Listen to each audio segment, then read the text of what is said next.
Mr. Alan, welcome back to the show again. We've been talking about your achievements and a lot of creative products that you're going to offer to your clients.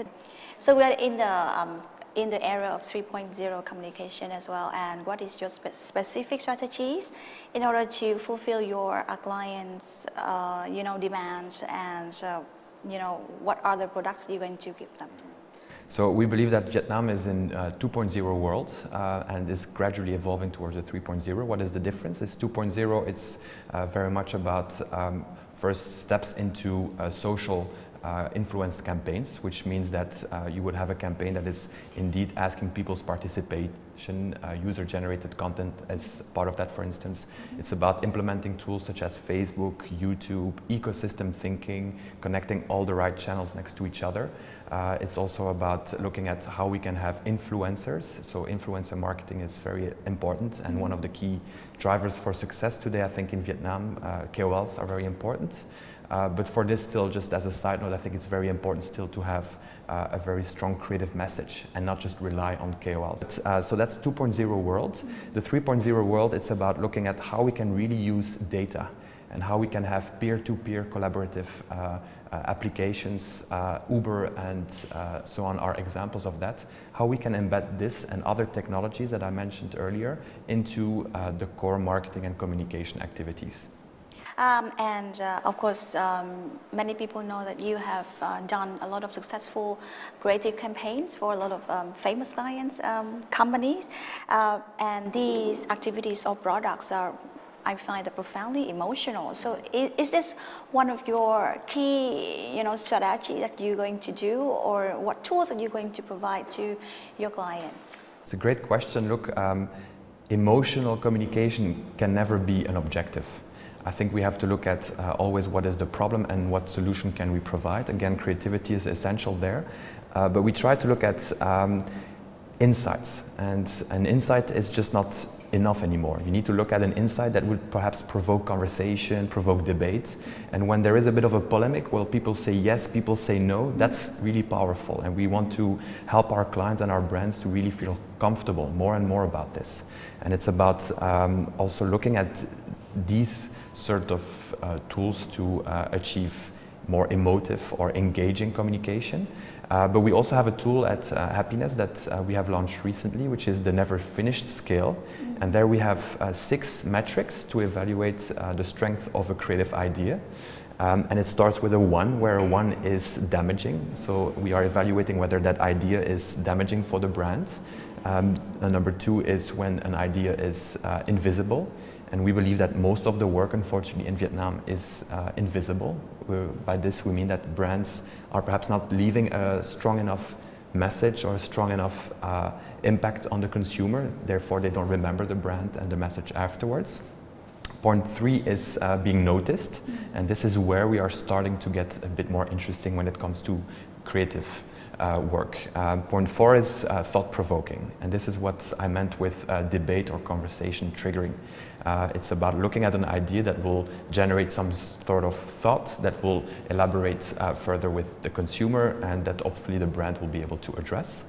And then 5 is behavioral changing. By definition, advertising should be able to unlock some sort of behavior. And it's not about sales anymore. It's about allowing a brand to have some sort of an impact and turn people into action, for instance, with that message. And then 6 is when we start building a legacy.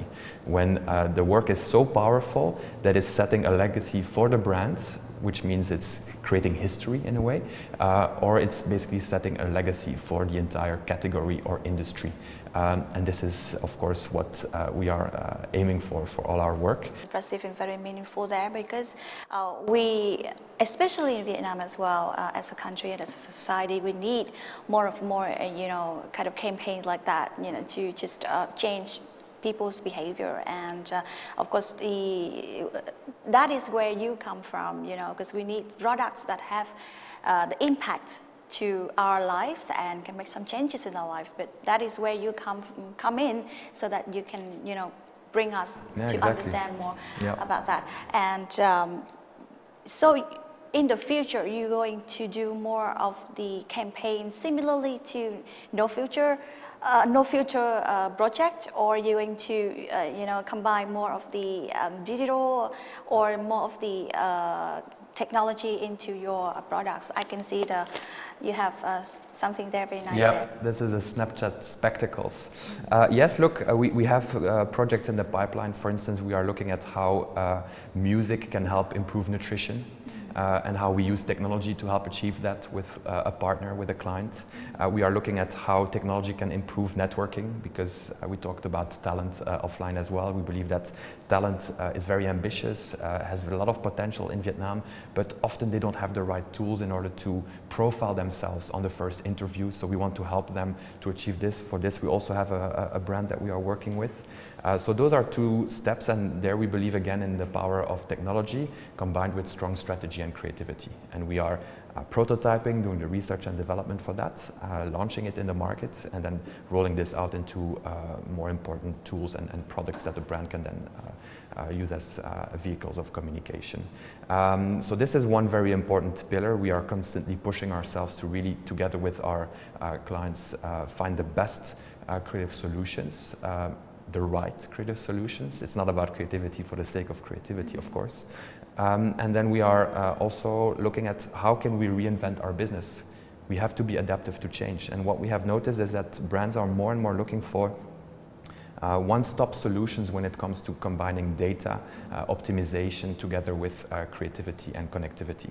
And we are launching an entity called Happiness Works, where we have a triangle of these three, where there's a good mix between creative content, connectivity, and performance, and it's in real time. So as such, we are going to track, learn, improve, and repeat for our campaigns. And this is allowing our campaigns that are already creative to be even smarter. So this is an interesting entity that is being launched and with which we have had recent success. We have a new contract with a client in Bangkok for 6 markets in Southeast Asia, and we are rolling this out also in Vietnam very soon. Interesting, and I think that you are kind of reinventing the whole advertising and media industry as well for what you are doing now. And well, Alan, it's been an interesting discussion between you and me, and I can see that you are very outstanding in your field, and of course you are just such a creative person as well. And thank you for joining our program today and talk about your plans in the future. And I would love to take this opportunity to wish you a lot of success and best health. Thank you very, very much. I appreciate that. Thank you. Thank you.